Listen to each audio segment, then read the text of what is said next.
Hello students, तो आज हम सीखेंगे कहानी कैसे लिखते हैं। तो पार्ट 22 कहानी लेखन। सबसे पहले कहानी होती क्या है। अब हम बचपन से कहानी सुनते आ रहे हैं, सबको सुनना अच्छा लगता है, पर आज हम क्या करेंगे, हमें खुद से कहानी लिखनी है।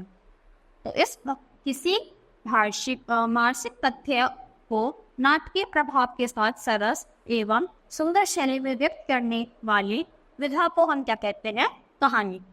तो कहानी लेखन क्या होता है, जब भी हम कुछ भी चीज अपने तरीके से बना के लिख सकते हैं। इसके देखो क्या होते हैं, यानी पार्ट्स क्या क्या कहानी में होने चाहिए। शीर्षक यानी उसकी हेडिंग होनी चाहिए, उद्देश्य होना चाहिए, पात्र एवं चरित्र चित्रण, कथा वस्तु, कथा कथोपकथन, भाषा शैली, देश काल एवं वातावरण, यानी हमें यही सारे चीजों का ध्यान रखना चाहिए। कहानी लिखना एक कला है। कहानी में विषय वस्तु तथा उद्देश्य को सदैव ध्यान रखना चाहिए, यानी ऐसी होनी चाहिए कि सामने वाले को कुछ उससे ज्ञान भी मिले, कुछ सीख मिले। आरंभ से अंत तक तथ्य से ही संबंधित संवाद होनी चाहिए, यानी जब हम स्टार्टिंग से एंड तक कोई सामने वाला पढ़े, उसे लगना चाहिए कि हाँ, एक लाइन दूसरे से क्या हो रही है, मैच कर रही है, रिलेट कर रही है, ताकि वो उसको फ्लो में एंड तक पढ़ सके। कहानी का उद्देश्य अंत में ही स्पष्ट होना चाहिए, यानी अगर आपने पूरा ही सस्पेंस स्टार्टिंग में दे दिया तो फिर मजा क्या है। तो ऐसे बना के चलो ताकि एंड जो है उसका अच्छा हो। पाठक में कहानी की जिज्ञासा अंत तक बनी रहेगी। मुहावरों का प्रयोग, अगर देखो कोई इसमें मुहावरा आता है या फिर कोई भी लोकोक्ति, तो हम उसमें डाल सकते हैं ताकि वो क्या लगे और अच्छा और प्रभाव डाले। अंत में शिक्षा की स्पष्टि होनी चाहिए, यानी कोई सीख भी अवश्य मिलनी चाहिए। अब हम यहाँ एक बाल कहानी तथा एक कहानी में दे रहे हैं, इसे ध्यानपूर्वक पढ़िए और लिखने की कोशिश कीजिए। देखो, बाल कहानी है अपना विवाद स्वयं सुलझाओ, तो यानी जो अपनी लड़ाई है वो खुद सुलझाओ।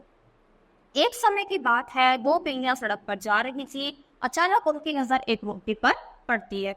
दोनों रोटी में आपस में छीनने लगी। एक बंदूक से जा रहा था, उसकी नजर बिल्ली पर पड़ी। तो ये वाली तो सुनी भी होगी।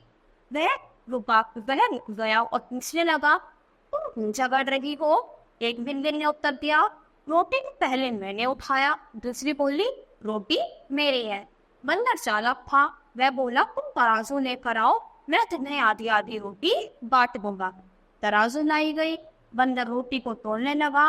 उसने रोटी के दो टुकड़े किए, एक टुकड़ा पहले पलड़े में था तो दूसरा टुकड़ा दूसरे पलड़े में। जो पलड़ा भारी होता वह उस पलड़े में रखे रोटी में से टुकड़ा तोड़कर खा लेता, यानी ऐसे तराजू थे तो उसने यहाँ पर रखा और यहाँ पर रखा, दो दो पीस रख दिए, और जिसमें भी थोड़ा सा एक्स्ट्रा होता था उसमें से क्या करता था, उसमें से उठा के टुकड़ा तोड़कर खा लेता था। और उन्हें लग रहा था कि हमारे लिए क्या कर रहा है, अच्छा कर रहा है। ऐसा करने पर रोटी के छोटे छोटे टुकड़े होते गए। बिल्लियां खड़ी देखती रही। अंत में बंदर बचे हुए टुकड़े को भी खा गया और भाग गया। बिल्लियां एक दूसरे का मुंह देखती रह गई। तब बिल्लियों को शिक्षा मिली कि लड़ने झगड़ने में कोई फायदा नहीं है, अपना विवाद हमें स्वयं सुलझाना चाहिए, यानी दूसरों की बातों में नहीं आना चाहिए, वो नहीं बनना चाहिए। और देखो, बंदर तो चालाक था, उनका पागल बना के खुद का पेट में ऊपर चला गया। तो ये कहानी थी। आगे दो और थी गई है, उनको पढ़ना और फिर खुद से कुछ लिखने की कोशिश करना। आज के लिए इतना ही। Thank you.